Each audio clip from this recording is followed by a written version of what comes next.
ఓం నమ శివాయ. నా పేరు సిహెచ్ రమణమూర్తి. నేను గవర్నమెంట్ జూనియర్ కాలేజ్ ప్రిన్సిపాల్ గా చేసి రిటైర్ అయ్యాను. ఈ రోజు నా పుట్టినరోజు సందర్భంగా మేమందరం కూడా స్వామివారిని అమ్మవారిని దర్శించుకోవడానికి ఇక్కడికి వచ్చి చాలా సంతోషపడ్డాము. కైలాసవాస పరమ శివ కారుణ్యదాత సాంబ శివ శ్రీ పుణ్యలింగి 12 జ్యోతిర్లింగాలు ప్రతిష్ఠ చేయటం జరిగింది.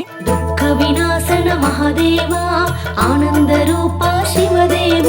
అన్ని చోట్ల తిరిగి మనము ఈ జ్యోతిర్లింగాలు చూసే భాగ్యం చాలా తక్కువ మందికే కలుగుతుంది. కానీ అన్నిటినీ కూడా అక్కడైతే ఏ విధంగా ఉన్నాయో అదే స్ఫూర్తిగా ఉండేటట్టుగా ఇక్కడ కూడా వీళ్ళు ప్రతిష్ఠ చేయటము. సో అన్ని తిరగలేని వాళ్ళకి ఈ ఒక్క క్షేత్రంలో మనం వచ్చి చూసుకుంటే మనం అన్ని జ్యోతిర్లింగాలు చూసిన ఫలం మనకి దక్కుతుంది.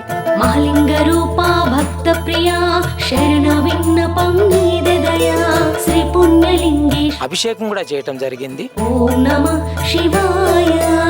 గోశాల కూడా ఉన్నది. గోశాల దర్శనం చేసుకున్నాము. భక్తుల బ్రోచేటి పరమేశ్వర బాధలు బాపే భీమేశ్వర. మానవ సేవతో పాటు మాధవ సేవ కూడా చేస్తున్నారు. ఇటువంటి వాటిలో పాల్గొనటము మాకు కూడా చాలా సంతోషం అనిపిస్తున్నది. శ్రీ పుణ్యలింగేశ్వర స్వామి.